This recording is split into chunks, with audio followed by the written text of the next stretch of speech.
Ya podemos... ¿Tú me... Sí, yo te voy a presentar. Va a ser breve. Así. Buenas tardes.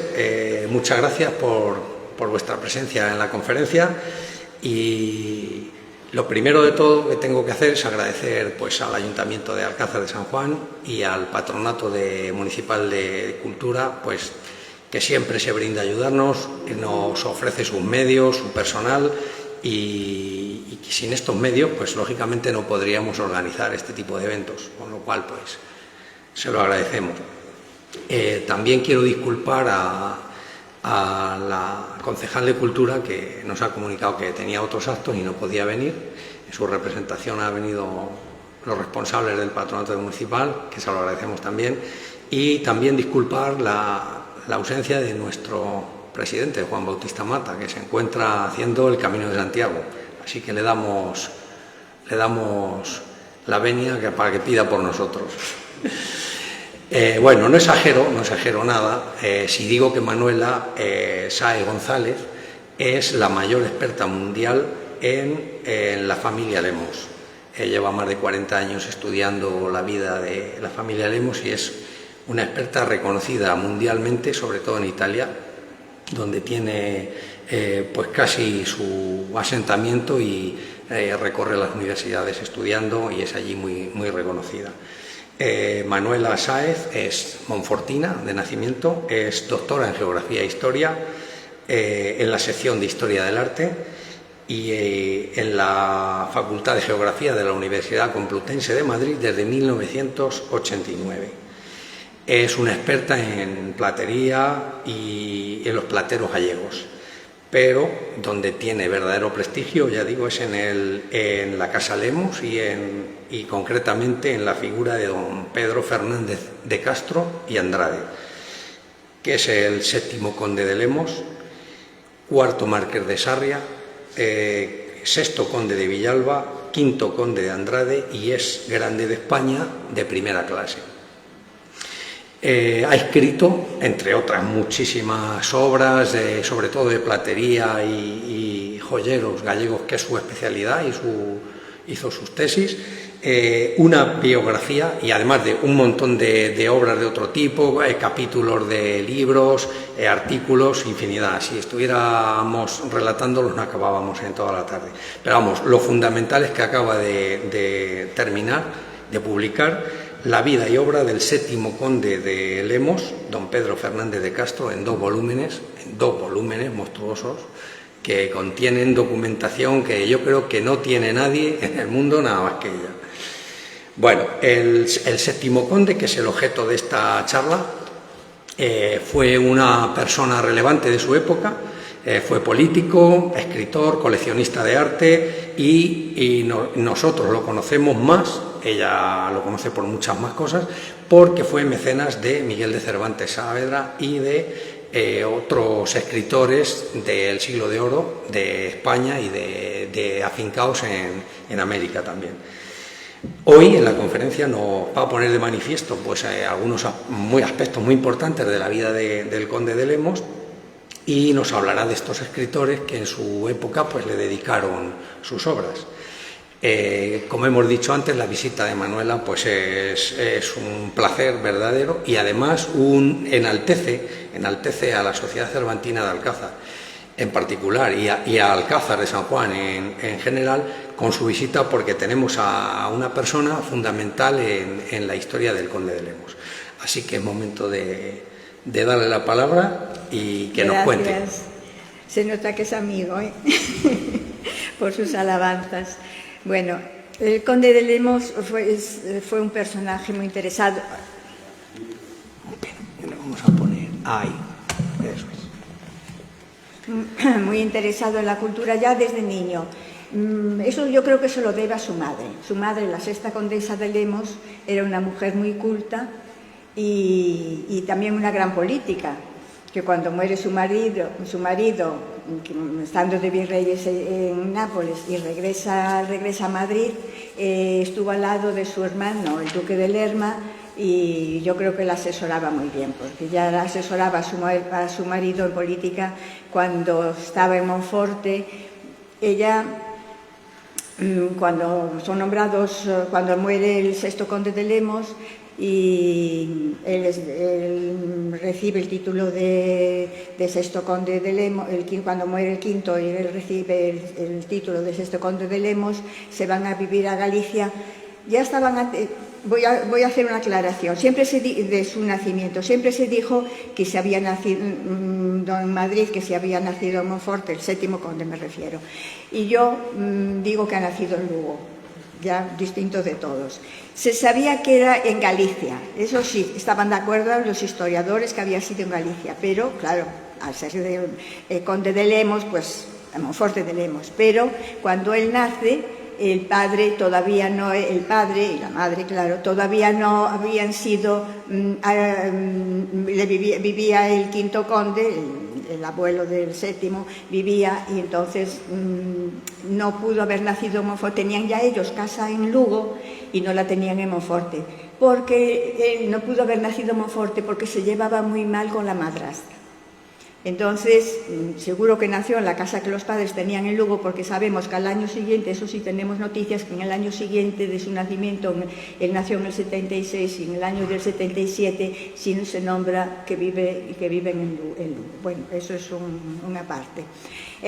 Cuando ya muere el quinto conde y ellos heredan, los sextos le heredan ya todos los privilegios de la casa, pues fueron a vivir a Monforte, la madre y los hijos, porque el padre estaba solucionando pleitos en Valladolid, pleitos que había dejado el abuelo de él. Y entonces hay en el archivo de la Casa de Alba hay una colección de cartas de la madre al marido preciosas. Él escribe casi diario al marido y le cuenta todo lo que están haciendo, Monforte arreglando el palacio, que estaba muy sucio y se estaba cayendo, aquello era un desastre. Entonces allí los hijos ayudando a la madre a limpiarlo, y la madre sabía mucho de arquitectura. Tenía muchos conocimientos de arquitectura la madre. Y además se sabe también por los libros, cuando ella muere, y los libros que dejan de arquitectura, de los mejores arquitectos de aquellos tiempos. Y las cartas que le escribe al padre son muy interesantes. Además siempre se dirigen querido amigo, y vuestra amiga, y él también, querida amiga, o sea que es muy... Y son cartas como le puede escribir pues hoy día pues un marido a la mujer y la mujer al marido, hablándole de las cosas familiares de la casa, todos los problemas que tiene, iban a cazar y que si el hijo tiraba mejor que ella, y tenían unas disputas. Y en esa época es cuando el cardenal Rodrigo de Castro funda el Colegio de la Compañía de Jesús en Monforte, y los hijos estudian en este colegio jesuita. Cuando se dice, antes lo estuve comentando, cuando se dice que se estudió en Salamanca, yo opino que no, porque he mirado los libros de ingresos de aquella época en el colegio de Salamanca, y allí no aparece, yo no lo he encontrado por lo menos. Y sin embargo se ve que por su educación es más de los jesuitas que de otras cosas. En Monforte tiene un gran profesor y que le escribe, que es el autor de Rengifo, Diego García Rengifo. Y cuando le escribe al padre, ya le dice qué hijo tiene tan intelectual y tan interesado. Y es los jesuitas, la enseñanza de los jesuitas era mucho a través del teatro. Por eso él también era tan aficionado al teatro. Bueno, pues después ya él contrae matrimonio, ya pasa el tiempo, contrae matrimonio con su prima Catalina de la Cerda, de la Cerda y Sandoval. Es nombrado presidente del Consejo de Indias, y siempre se dice que tuvo esos cargos tan importantes porque su suegro y tío, el Lerma, pues le favorecía. Yo no opino tanto así. Él era una persona muy culta y además muy inteligente. y los Lemos siempre fueron muy reconocidos en la corte, porque ya el cuarto conde, o sea, su abuelo, cuarto conde, su abuelo, había sido embajador en Roma, y cuando en los tiempos tan difíciles en aquel momento, que eran las luchas del Papa Paulo IV, que apoyaba a los franceses y quería echar de Nápoles, de esa zona de Nápoles, a los españoles. Estuvo en ese momento, él era embajador. También hay en el Palacio de Liria, en Madrid, hay muchísimas cartas que el cuarto conde, el que fue después cuarto conde, escribe al rey, a Felipe II y a Carlos V, dándole noticias de la situación, de cómo se iba desarrollando todos los problemas. Y era tan importante como que cuando Felipe II contrajo matrimonio con María de Inglaterra, él fue invitado a la boda para acudir a Londres. O sea, que ya era una familia de mucho prestigio, No me voy más atrás, que también lo era, porque la tercera condesa de Lemos fue una persona también muy, bueno. El marido de la tercera condesa de Lemos estaba muy relacionado, era de Portugal, por eso siempre se dice que es de Portugal, se nombra mucho de Portugal, porque estaba muy emparentado con Isabel la Católica. Y fue un matrimonio acordado. Bueno, vamos a volver al séptimo conde, que es lo que más nos interesa. Además, bueno, durante su presidencia en el Consejo de Indias, se publican un montón de cartas órdenes que las firmaba el rey Felipe III, pero naturalmente en el Consejo eran los que lo proponían, y el conde de Lemos era uno de ellos, protegiendo a los indios, a los indígenas, que cuando oímos hablar de los indígenas, pues él los protegió de que no se les maltratara, bueno, no solo maltratara, de que se les diera el descanso que merecían, que no se les hiciera trabajar más que las horas que trabajaba cualquier español, porque ellos consideraban que eran españoles, no se podía tratar como si fuesen esclavos. Fue un momento muy complicado en aquella época, porque estaban los de Chile, los indígenas de Chile en las guerras, y esos eran muy salvajes, digamos. Comían carne humana, hay muchas cosas que cuando dicen quiero entrar en la religión, a veces uno de los presos le dice quiero entrar en religión, fue a hablar con el obispo o la persona más representante de la religión católica que había allí, que quería entrar, y prometo no comer carne humana. O sea que eso ya era muy conocido. Y quiere que haya hospitales, que se les ayude si están enfermos. Había una enfermedad que llevaron allí los españoles y que hubo muchísimas muertes, que fue el sarampión. Y también que los médicos que procuren que haya médicos para que curen a esa gente, y que no se les fuerce a trabajar demasiado, porque parece ser que los indios que no eran muy fuertes en el trabajo. Una cosa son los indígenas y otra cosa eran los esclavos que había. Los esclavos ya no eran tratados tan bien, pero los indígenas eran como los españoles, eran considerados españoles. Eso ya fue con Isabel la Católica. Y es una época muy importante, porque se habla mucho de los indígenas, de que fueron maltratados, y después también hay algunos de los, ya veremos, algunos de los historiadores que le dirigieron sus obras al conde de Lemos, los historiadores americanos, en que le cuentan de todo lo que estaba ocurriendo allí, cuando cautivaban a las mujeres y que las hacían esclavas sexuales, y bueno, es muy importante todas estas cosas. Vamos a seguir por aquí. Perdón. Bueno, esto ya no sé si os dije, es la parte antigua de Monforte. Ahí se ve el palacio. El conde escribió también varias obras. La Casa Confusa, se sabe que la escribió, pero no hay razón de... no apareció. El Bu Gallego sí que se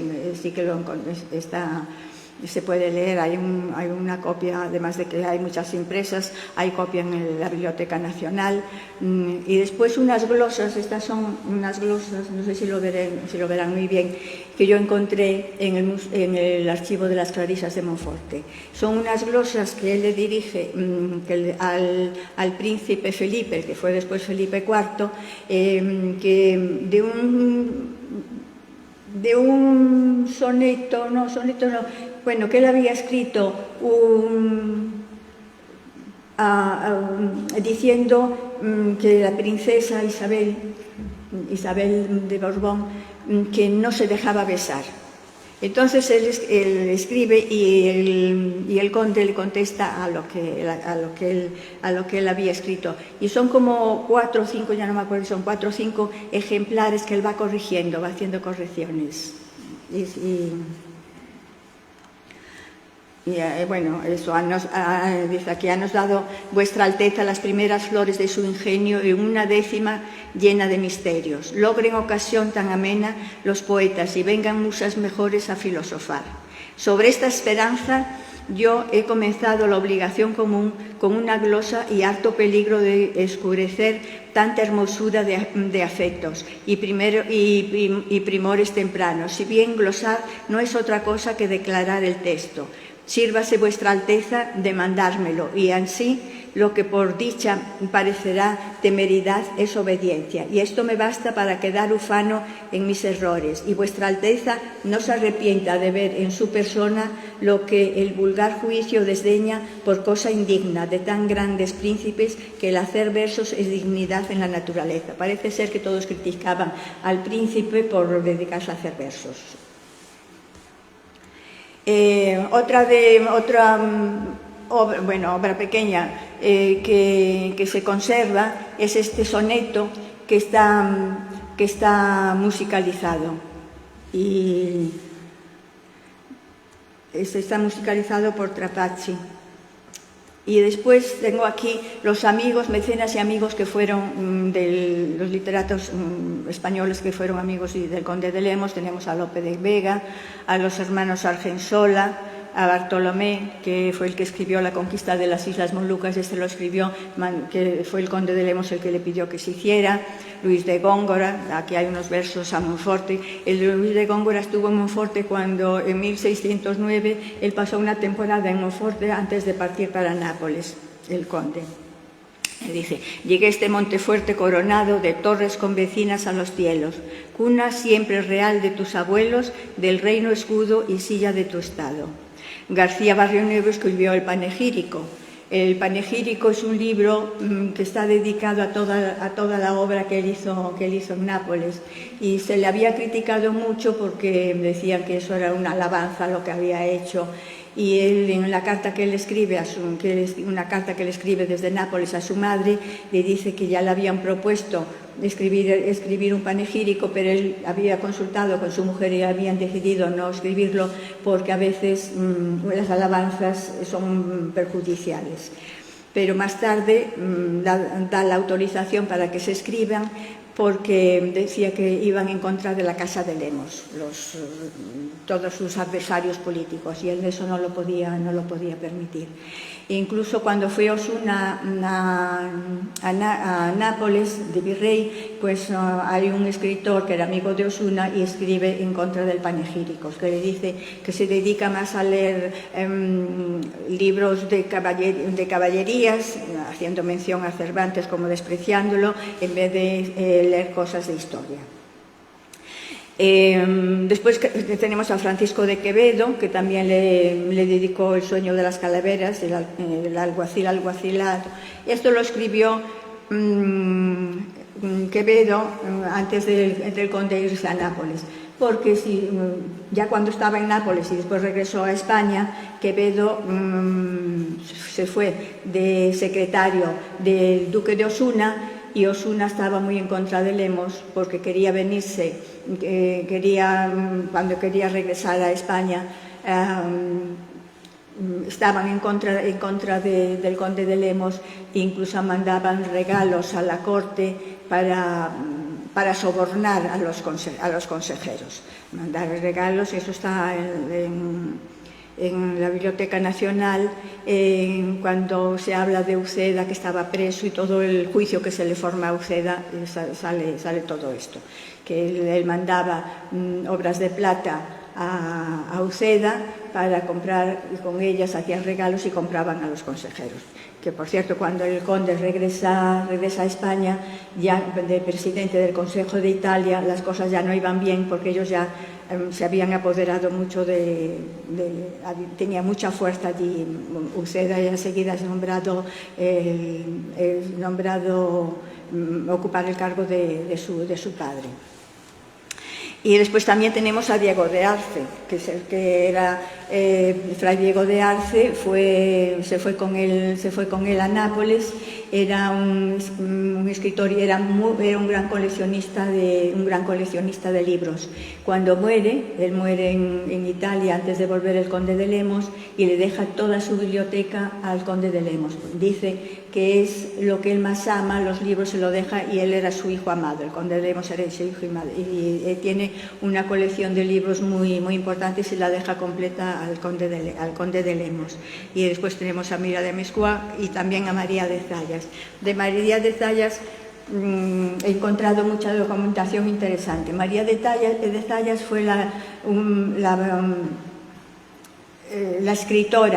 mujer escritora más importante del siglo de oro. Y es un personaje que nadie le daba ninguna importancia, y yo llevaba años y años comentándole a los profesores de las universidades: ¿por qué no estudiáis a María de Zayas, una mujer tan interesante? Pero no se sabía si esta María de Zayas había estado en Nápoles o no, porque ella habla de una zona de Nápoles y también habla del conde de Lemos. Bueno, pues yo he encontrado una documentación que que puedo hacer referencia, que María de Zayas, que era hija de Fernando de Zayas y Sotomayor, que era un personaje muy amigo del conde de Lemos, no se puede llamar su sirviente, era amigo, trabajaba, era uno de los más importantes que estaban a su servicio, el padre. E incluso llegó a darle decía que le daba un gobierno, yo creo que era gobernador de uno de los estados del reino de Nápoles, que estaba dirigido como en provincias, como aquí en España las provincias. Y puedo decir que ya estuvo allí porque he encontrado información de cuando regresan a España. Y también otra información que es inédita de María de Zayas es que tampoco se sabía si estaba casada, soltera. Unos decían que estaba soltera, que era soltera, otros que había sido casada, que era viuda, después estaba viuda, otros que habían entrado de monja en un convento. Había muchas. Y yo he encontrado un documento en que ella pide, cuando muere, ya le había muerto su padre, en 1652 ella le escribe a los testamentarios de las condesas, porque el conde, cuando muere, lo nombra al padre en su testamento. Le dice que le tiene que pagar una cantidad diaria a este Fernando de Zayas. Y ella le pide a los testamentarios que la socorran, porque está vieja y que era muy mayor y estaba enferma, y no podía ir a pedirle limosna por las casas, aunque ella era una doncella y que no podía pedir. Entonces, era una doncella significaba que nunca fue casada, y además que en esa época ella vivía. Esto no lo sabe ninguno de los historiadores, que ahora está muy de moda el estudio de la vida de María de Zayas, y hay muchos congresos en París, en Inglaterra, en España, y yo me alegro mucho que se estudie la vida de este personaje. Yo hice un trabajo que se va a publicar. Bueno, lo de María de Zayas, vamos, este es el soneto, este es el que ya lo vimos, bueno. Bueno, de Miguel de Cervantes, todo esto es muy conocido para vosotros que habéis estudiado ya a Cervantes y su obra. Ya no el paso porque eso lo sabéis vosotros más que yo. Y también cuando, sobre le interesaban mucho los libros y cuando está en Nápoles decide fundar una biblioteca en Nápoles y encarga a Diego de Arce, que hablé antes, a Diego de Arce que se vaya por las librerías y que compre los libros más importantes que hay para dejarlo a los napolitanos. Les quería dejarle una buena librería a los napolitanos. Y cuando él vuelve, él tenía una librería muy importante que fue coleccionando y además después tenía la de Arce y de su librería escribe Esteban Manuel de Villega que quien tu curiosa librería pretende ponderar no es menos loco que el que cuenta los átomos del día. Duélome, y con razón, de ver cuán poco se premian los ingenios cultivados. Tanto que el cielo con las manos toco y más si considero los premiados, en quien el idiotismo se trasluce como en vasos de vidrio delicados. O sea que ya da a entender Manuel de Villegas que tiene una buena librería. Después aquí tengo a los secretarios. ¿Quiénes fueron sus secretarios? Lope de Vega, que antes me preguntaban si efectivamente había sido su secretario o no, y se puede certificar porque en 2 libros que escribe Lope de Vega, él los pone como secretario del marqués de Sarria. El conde de Lemos, antes de morir su padre y ser 7º conde de Lemos, era marqués de Sarria. El marquesado de Sarria lo tenía siempre, el primer marqués fue el 4º conde de Lemos, entonces eso pertenecía a la casa. Fue Lope de Vega, Ramírez de Arellano, que fue secretario cuando él estuvo de presidente del Consejo de Indias, Leonardo Lupercio de Argensola, que se fue con él a Nápoles, que ya fue con él, y había estado el conde de Lemos antes de irse a Nápoles, se fue unos días, se fue en una temporada a descansar a Monforte, a prepararse para desempeñar el cargo de virrey, y con él estaba Lupercio de Argensola, que el hermano en una carta que escribe, no recuerdo a quién, le dice: Lupercio está en Monforte, no se sabe cuándo volverá y no sabemos si será será niño o niña lo que salga de esta, bueno, como si fuese un parto, de este parto, pero porque llevaba ya allí mucho tiempo y no acababa de regresar. Pedro Mantuano, cuando regresa a Madrid, ya de haber estado de virrey de Nápoles, fue su secretario Mantuano, que fue el que le organizó su biblioteca. Y después Juan Valero Díaz, que estuvo de secretario al final, antes de ir a Monforte, en Madrid, y después se fue con él a Monforte y estuvo de secretario de él. Incluso después de la muerte, él se acuerda siempre del conde de Lemos, y en una carta que le escribe a la condesa, le dice que quiere ir a pasar los últimos días de su vida a Monforte. Bueno, López escribe en una ocasión: pero en Galicia, señores, es la gente tan hidalga que solo en servir al rico el que es pobre no le iguala. Bueno, aquí tengo ya, aquí está, no, bueno, aquí está en Isidro, que es el que escribe Lope de Vega, y ya él dice: de Lope de Vega Carpio, secretario del marqués de Sarria. Por eso sabemos que efectivamente fue secretario y en ese otro libro, que es de las fiestas de Denia, dedicada a su madre, a la madre del conde, a doña Catalina de Zúñiga, él también firma como secretario del marqués de Sarria, o sea que no podemos dudar de que Lope de Vega fue secretario. El conde de Lemos siempre le tuvo mucho aprecio a la obra de Lope de Vega, al teatro de Lope de Vega. Cuando estaba en Monforte y se hizo la inauguración de la iglesia del Colegio de la Compañía, pues hicieron unas grandes fiestas y se representó una obra de Lope. Y también cuando se hicieron unas fiestas en honor de la Virgen del Rosario, allí estando el conde, que también escribió una obra para esta representación. Incluso después de muerto el conde, cuando la condesa al morir el marido, al pasar unos años, al principio de morir el marido, estuvo al cargo de los hijos del 8º conde, que había quedado viudo y ya había regresado de ser virrey de Sicilia, había regresado a Madrid y ella se hizo cargo de los niños y los estuvo cuidando. Después ya cuando el hijo mayor del 8º conde se casa, ella se va a Monforte y allí ellos ya habían fundado un colegio de monjas clarisas en Monforte. Y cuando regresa ella pues ahí hicieron primero una fundación en un colegio, en un monasterio que ellos, bueno, eran unas casas que organizaron para monasterio, pero después ya cuando se hace el convento donde ahora están, si vais a Monforte, no os olvidéis de ir al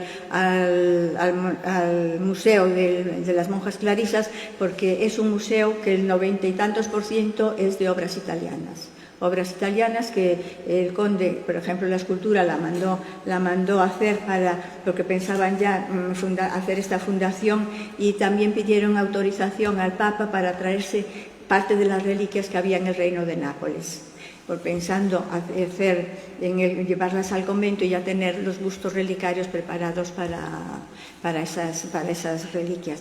Y es el conjunto de escultura napolitana en madera del siglo XVII más importante que hay fuera de Italia, el que hay en Monforte. Bueno, vamos a ver qué más tengo por aquí. Bueno, estos son el libro de la fiesta de Denia dirigido a la madre. Bueno, el teatro, como dije, el teatro al conde le gustaba mucho el teatro, y había una compañía que se llama la compañía de Lucio Fedele, en la que pertenecía Bartolomé Cito, y que se llamaba Graciano y Covielo, y estos hacían representaciones al conde de Lemos, al 7º conde de Lemos, muchísimas, iban a hacerle representaciones de entremeses, iban con muchísima frecuencia al palacio, porque eso le servía a él de descanso de su trabajo. Incluso cuando el conde viajaba por otras partes del sur de Italia, la compañía iba también. En los documentos que hay en las clarisas se dice lo que se le pagaba por cada representación. El conde era una persona muy, muy recta y muy honesto, y lo que compraba lo pagaba, y si alguno iba a hacerle representaciones lo pagaba. Había otros que no eran tanto.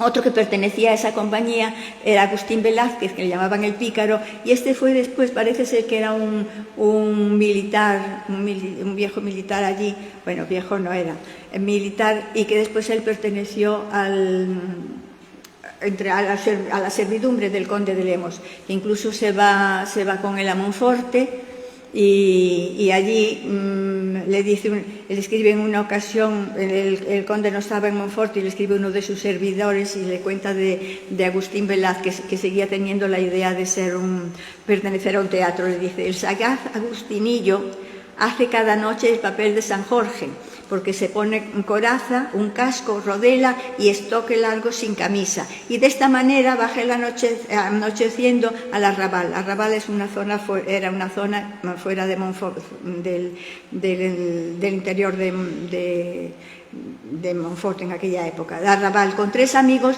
que la acompañan, y sin embargo es tan cauto y animoso que siempre lleva el ojo atrás. Aquí sabemos que el Pícaro continuaba con sus ideas en Monforte.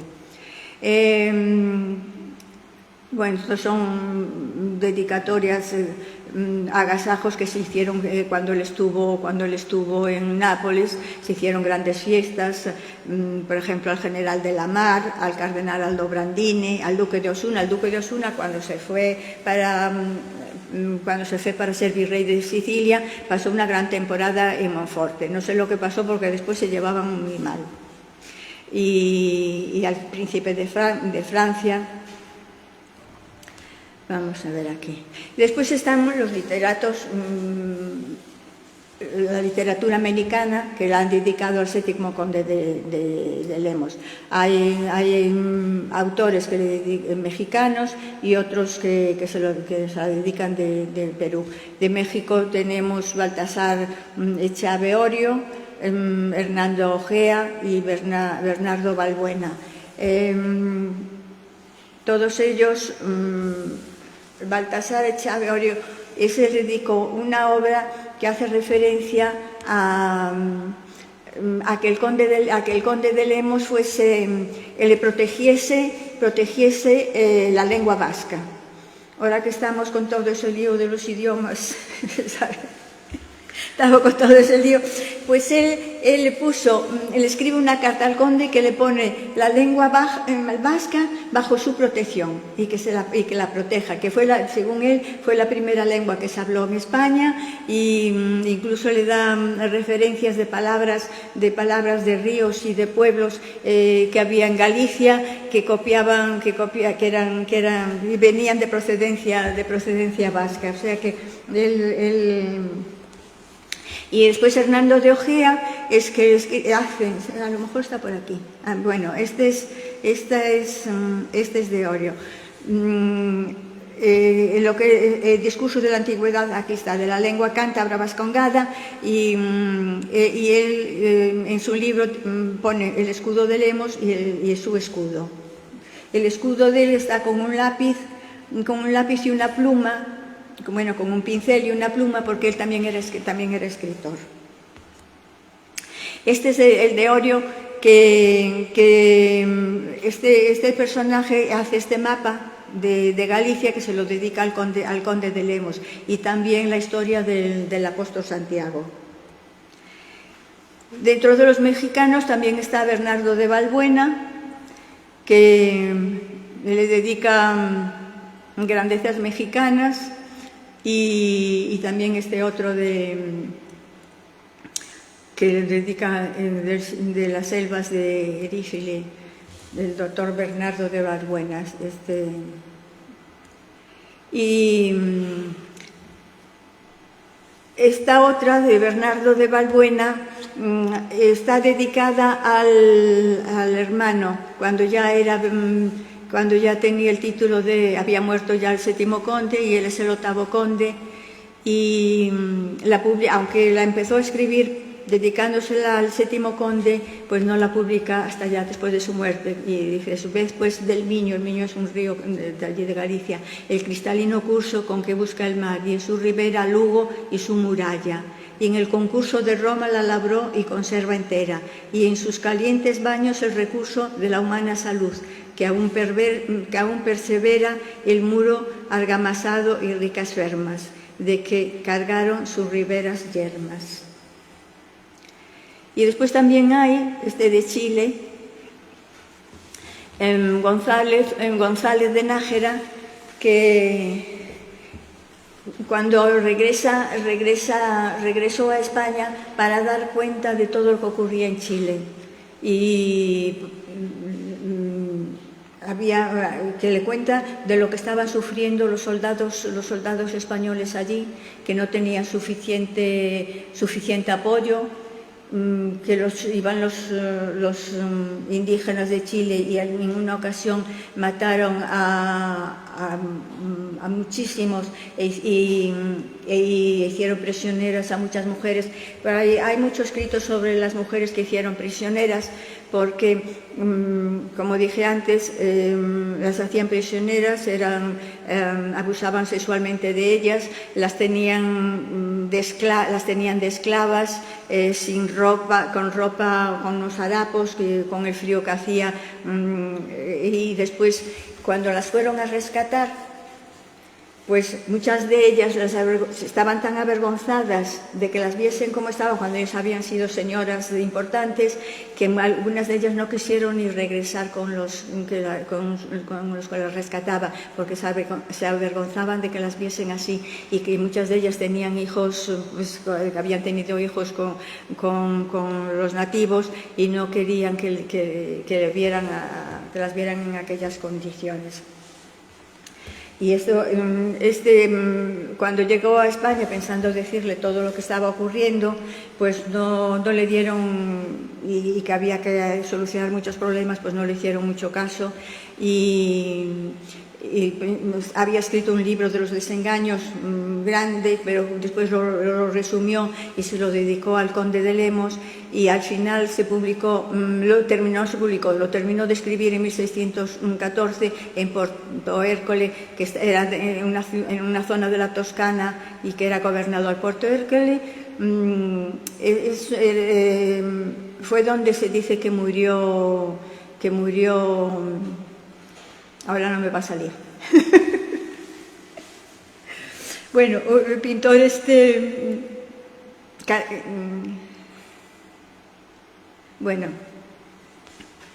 un pintor, el pintor más famoso de Caravaggio, sí. Entonces, que murió en Puerto Hércole. Y lo terminó de allí porque él era el gobernador.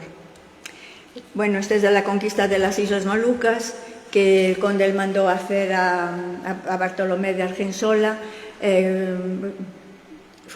Cuando Lemos estaba presidente del Consejo de Indias, él encuentra muchos documentos sobre las Islas Molucas que habían sido de los españoles y de los portugueses, y después estaban allí los holandeses, porque estas islas tenían muchísimas especies, y las especies eran los holandeses cogían las especies, las traían a Europa y se hacían un gran capital para después luchar contra los españoles en Holanda. Y el conde de Lemos, que se dio cuenta de esto, mandó que se conquistaran a estas islas. Fueron desde las Filipinas, que estaban cerca, y fueron desde México, y mandaron tropa desde México para conquistar las Islas Molucas al cargo del gobernador de las Filipinas, y se conquistó. Y el conde de Lemos mandó a Bartolomé Argensola hacer esta obra. Bueno, pues esto. El conde de Lemos, además de lo que en Italia, fundaron una academia que le llamaban la Academia Napolitana de los Ociosos. Esta se fundó con Giambattista Manso, y allí acudían todos los literatos de aquella época y los hombres de ciencia. Y hay una cosa muy interesante en esa academia, porque estaba prohibido hablar de política y de religión, cosa que hay que tomar ejemplo. Aquí cuando estaba prohibido hablar de las dos cosas. Y además de esta academia, él había fundado otra academia en Palacio, y allí después se hacían representaciones teatrales que representaba, pues, Bartolomé Argensola, pues en una ocasión, que ya era un señor mayor y calvo, y eso, pues lo representaba de una joven allí. Creo que era graciosísimo. Y después de las representaciones hay una cosa que hacían siempre, e incluso en España, cuando van a Monforte y hacían teatro, era una corrida de toros. Después de una representación teatral, en el patio en Palacio se hacía una corrida de toros. Y en Nápoles es muy reconocido el conde de Lemos por todo lo que ha hecho allí. Si algunos visitáis Nápoles, que sepáis que lo que siempre enseñan es, si vais con una excursión, el Palacio Real fue hecho por los condes de Lemos, por la sexta condesa y el marido, pero ella os dije antes que la condesa le gustaba mucho la arquitectura. Cuando ella estaba en Monforte y se estaba haciendo el colegio de la Compañía de Jesús, que lo mandó, la fundación es del cardenal Rodrigo de Castro, la nombró a ella que se encargara de la obra, que vigilara la obra. Y cuando fue a Nápoles y empezaron a hacer el Palacio Real, que es una obra imponente, si alguna vez vais es algo impresionante, el arquitecto Fontana estaba muy impresionado de los conocimientos que la condesa tenía y de las aportaciones que ella daba a esto. O sea que el palacio después lo continuaron sus hijos, pero y otros virreyes, porque es una obra fundamental. Y además de esto, también el séptimo conde mandó hacer lo que es hoy el Museo Arqueológico, que eso también os lo enseñan siempre por fuera, o podéis ir por dentro también, pero lo enseñan por fuera, y esto lo mandó a hacer el séptimo conde de Lemos para universidad. La universidad no estaba en condiciones, era en los claustros de un convento, y él dijo que no, que había que hacer una universidad, incluso los estatutos, y otra cosa que hay cerca del palacio es una iglesia que le llaman de San Ferdinando, y que mandó hacer la mujer, la séptima condesa, cuando ya estaban de regreso. Los varones napolitanos, eso era una costumbre, cuando se iban los virreyes de allí, le hacían una aportación, un regalo, y le regalaron 30.000 escudos a la condesa.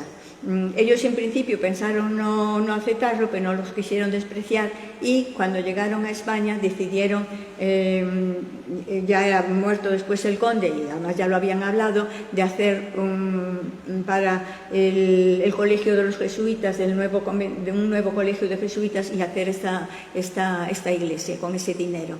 O sea que ellos no se quedaban con el dinero ni de regalos ni de prebendas. Bueno, no sé si alguno hacéis alguna pregunta, porque yo esto lo fui contando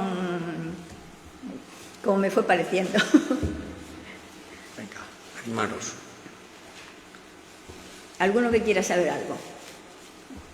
Sí, muy bien. ¿Cuánto tiempo llevas dedicado al conde de Lemos? Mira, empecé a estudiar, empecé a tener relación con bueno, yo soy de Monforte, entonces siempre había oído hablar del conde de Lemos, aunque ahora ya los chicos de ahora, los estudiantes de ahora no saben ni que existió un conde, porque la educación es muy distinta a la que teníamos en nuestra época, que no había televisión y leíamos tanto. Y esto, la primera noticia que yo di sobre el conde de Lemos fue en mi tesis de licenciatura. En aquella época se llamaba tesina, que después ya hice la tesis de doctoral, pero en la tesis y la presenté en 1980. Ya empecé ahí. Claro, yo trabajaba y estudiaba. Después hice la tesis doctoral, seguí investigando sobre la Casa de Lemos, escribí algunos artículos, y ya cuando me metí de lleno es cuando me jubilé, a principios del 2000.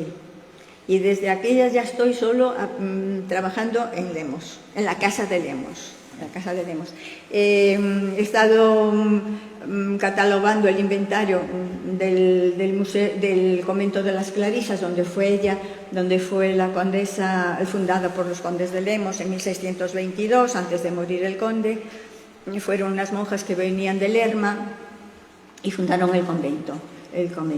Cuando ella entra en el convento, se lleva toda la documentación con ella. Siempre se dice, esto no aparece porque se quemó en el palacio condal, que fue a finales del siglo XVII. Eso no es verdad. Pero cuando los historiadores no encontramos o no encuentran algo, siempre todo lo achacan al incendio. Cuando eso no es verdad, porque él ya sabía, lo suyo, él dijo que todas pertenencias que había en Galicia eran para ese convento de las monjas clarisas que ellos habían fundado. Lo que estaba en Madrid salió a la venta en la Almoneda, porque casi todos los nobles tenían más deudas, tenían muchas deudas, y los bienes salían a la venta de su Almoneda. Y allí está todo, un libro que ha publicado un libro sobre el coleccionismo y Almoneda, en que está todo el inventario de las obras que él tenía, todo, la escultura, los tapices, la platería, el cristal. Los tapices yo he sumado los metros cuadrados que tenían y ocupaban 4.700 metros cuadrados de tapices, que era lo más caro y lo más apreciado en los tapices. Claro, había que hacerlo a mano, todo manual. Después estaba pues las cosas de platería, la escultura, y lo más barato era la pintura. Eso era lo más barato. Y bueno, pues... Ahora la casa de Lemos pertenece a Alba. Sí, en 1770 y tantos, me parece que fue por ahí. Al ir muriendo sin descendencia ya el undécimo... Sí, fue el undécimo el que ya no tuvo descendencia, a pesar de haberse casado varias veces, pero no la tuvo. Entonces fue pasando por familia, fue pasando a ellos. Y es un título que lleva siempre el primogénito, está unido al del Duque de Alba. El Duque de Alba siempre es conde de Lemos, porque le dan mucha importancia a este título.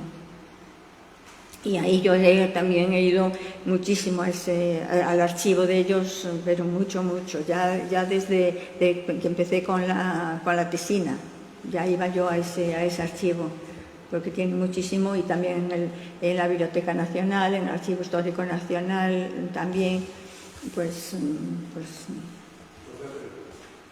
siempre que se lee historia de gente famosa, antigua y demás, todo es estupendo. Yo creo que pagaban a la gente que hiciese su vida como ellos querían. ¿Has visto algo malo en la historia de Lemos? Algo, no sé, violase a la niña, que quería ser capaz de ser embarazada. Pues la verdad no sé si es que lo... Que no sea todo tan... No, es que la verdad es que no. Pues entonces está todo ignorado.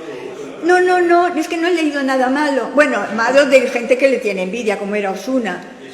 Es Osuna, que eso... pero no podían hablar. Quevedo, que se vino de Nápoles, por mandato de Osuna, a Madrid, a que fuese a hablar con el rey, con el Consejo de Estado, a hablar mal de Lemos.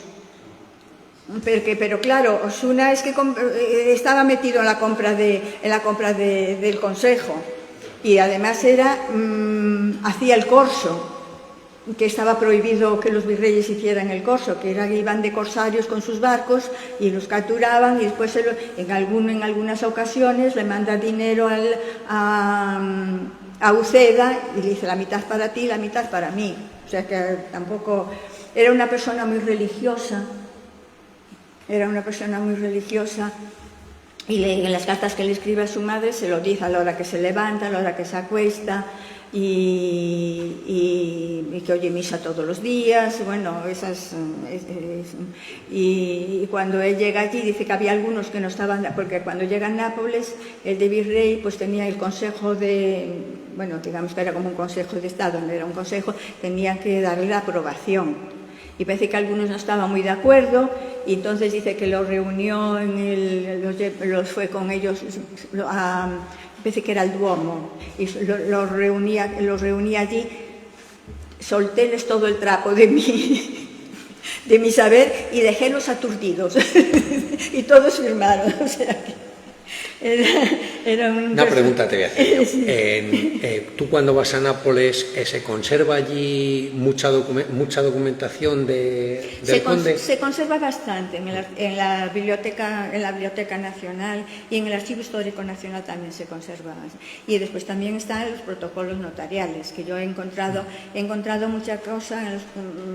Bueno, eso es de casualidades, porque hay muchísimos notarios en Nápoles, y encontrar algo fue de casualidad, apareció entre esos libros diario de gastos, aparecieron el nombre de 2 notarios, me fui a buscar esos notarios y esos precisamente trabajaban para el conde de Lemos.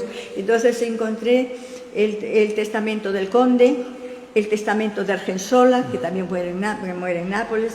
Encontré cuando la sexta condesa viuda pasa primero una temporada con el hijo que queda allí Francisco queda allí de virrey interino hasta que no llega Benavente, y cuando ella viene tienen que hacer una relación de todo lo que traen, porque eso tenían después que pagar aduanas, y entonces tenía toda la relación de todo lo que traía, que también es muy, muy interesante. Eso lo encontré allí en el archivo de protocolos notariales, también es muy importante. Y ahora se está organizando, que lo acaban de poner bien, el archivo de la iglesia de Santiago de los Españoles, que eso va a ser una bomba lo que hay allí. Lo tienen de momento en depósito, lo llevaron al depósito a la Fundación Montemanso de Escala.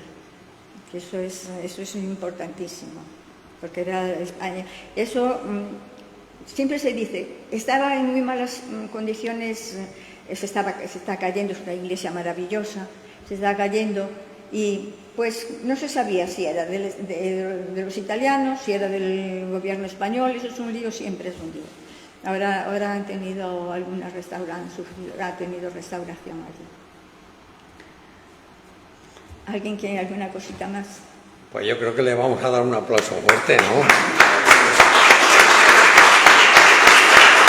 Gracias. Y antes de irte te vamos también a dar un obsequio. Gracias, porque aquí me siento yo siempre... Me fui con mucho cariño de la gente de aquí, de Alcázar de San Juan. Y siempre os alabo por todas partes, ¿eh? Porque me dais mucha envidia que queréis tanto a la ciudad y os interesa tanto la historia, que en Monforte no pasa. Porque en Monforte vas allí y preguntas por el conde de Lemos y no saben quién fue el conde de Lemos. O sea que eso es penoso. Bueno, pues te vamos a entregar un detalle por... Bueno, por muchísimas gracias. Os lo agradezco muchísimo.